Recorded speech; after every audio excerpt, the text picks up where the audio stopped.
If you've been watching some of the videos, you have seen, likely, God's story number 1. Well, this is a whole series about God's story, from the beginning, clear through. I have 13 of them. Not sure I'm going to put them all in videos, but this is God's story number 2. In this one, God chooses a people. The first one, we examine God's good creation, Adam and Eve, and their sin. As we continue to look at God's story, we turn our attention to God's plan to address human sin and the death and destruction it brought. Genesis 4:11 contains several stories demonstrating how sin continued to worsen and spread in the generations following Adam and Eve.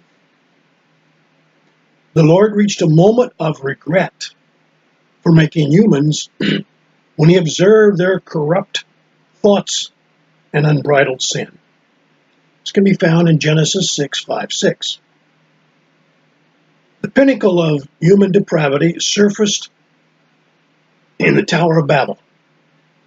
Remember Nimrod, that great and powerful guy, thought he had the answer. He was going to build a tower and get close to God, forgetting that God was a long way off and he had to come to them. People thought they could obtain community, security, and identify their own initiatives without God, essentially, sometimes.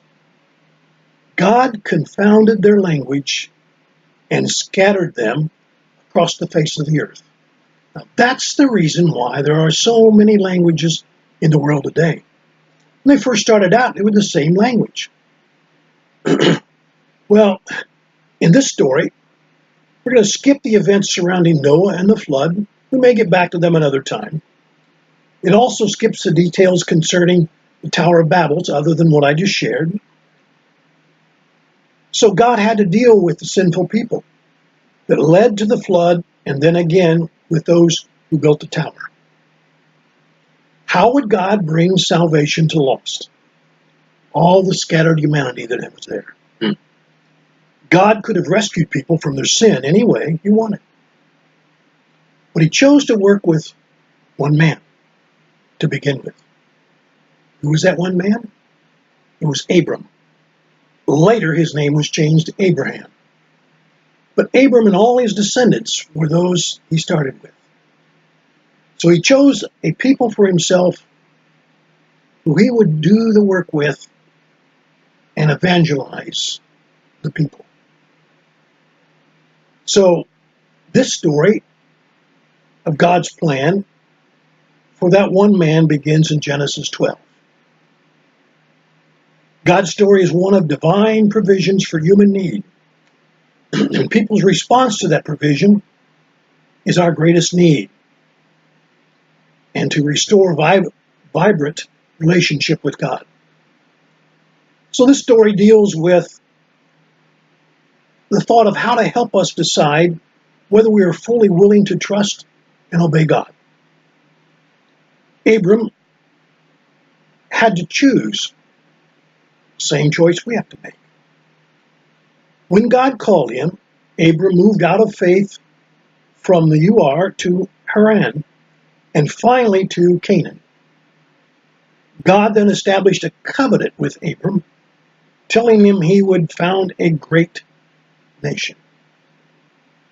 Not only would this nation be blessed, God said, but other nations of the earth would be blessed through Abram's descendants. Israel, the nation that would come from Abram, was to follow. And it had all the influence from all of the contract and the descendants of Abram. So through Abram's family tree, we learn eventually that Jesus Christ was born to save humanity. All a great plan, and here it goes. Through Christ, people can have a personal relationship with God and be blessed beyond measure. This concept of covenant was not new. God made a covenant with Noah, remember? He said that because of the rainbow, you can say that the earth would not be overcome by water again. And God preserved all the family from the flood. God made another covenant after the flood. And that was the one he said, I'll never destroy the earth. In the first incident, the covenant was conditional upon the people sharing in it. The dimension God was seeking was a faithful people through whom he would do redemptive work. God promised to bless Abram, but God had one condition. Abram had to do what God wanted him to do. This meant leaving his home, his friends, and traveling to a new land where God promised to build a great nation from Abram's family. At our ages, whatever age we may be now, how would we respond to these conditions? Would we be reluctant? Probably so. Certainly would take some faith, wouldn't it? But Abram obeyed, walking away from his home for God's promise of greater blessings in the future. God may be trying to lead us to a place of greater service and usefulness to him. The challenge for anyone faced with such a type of decision is not to let comfort and security of one's present position make one miss out on God's plan. So God called Abram to enter into the covenant with him, to become the originator and ancestor of a great nation, who would live in a covenant with God. Note that the word covenant does not appear in these verses that we talked about. In Genesis 15:18, however, the relationship with God and Abram is described as a covenant relationship. Finally. And the concept of covenant became central in the Hebrew conviction about their new relationship with God. So the Hebrews became a covenant people. They were God's chosen people. I have another video which will come up shortly. It's all about, will God save his chosen people? And I'll go into scriptures to back that up. But God's gift was to richly bless those who would live up to the covenant. Following verses 4 through 7 in chapter 12 is a response to obedience. So Abram went out as the Lord had told him, and Lot went with him. Remember the story of Lot? We won't get into it now. We are told Abram was 75 years old when he obeyed God's call and lived until he was 175. You find that in Genesis 25:7. Abram's way of life in Canaan was the way of a semi-nomad, but it was not mere migration.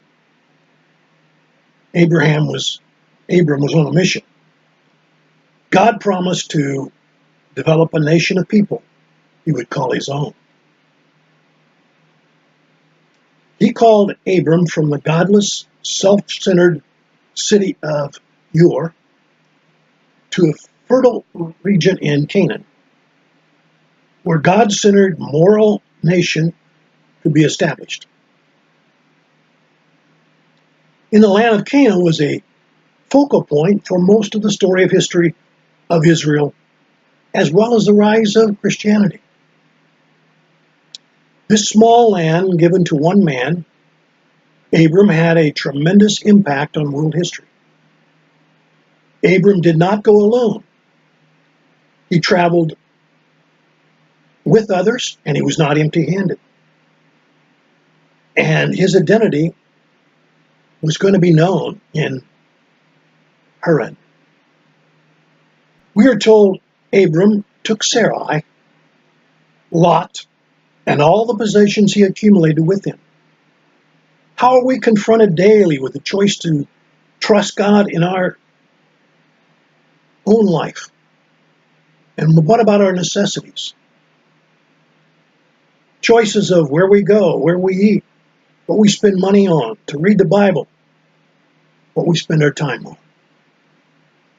Well, the first stop Abram made in Canaan was to Shechem. It means shoulder because it rests on the shoulders of two mountains. What's significant about this one? Well, this is where Joshua would later perform a covenant renewal ceremony in Joshua 24, 1-25.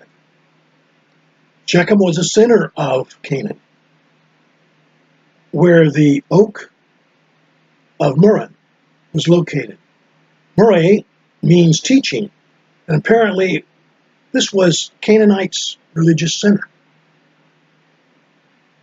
More importantly than the place was the act of worship here.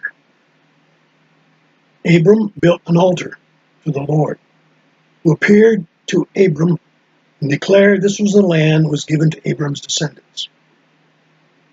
Throughout this area of the Bible, Abram built a lot of altars to God. He was kind of the altar builder, if you will. Well, this promise had two significant meanings. First, it identified the land of Canaan as the land God had promised to the people of Abram for a national homeland. Second, it indicated that a new religious day was dawning at the center of what was pagan region. So God was declaring his sovereignty. What's sovereignty? Power. Altars were used in many places for sacrifice. And for God's people, altars symbolized communion with God and was a notable encounter with God. Abram was reminded by altars that God was the center of his life. Regular worship helps us remember that God desires and motivates us to obey. We're going to extend with this lesson of God's story, number 2, into another video, so it won't be so long at once. Thank you for watching.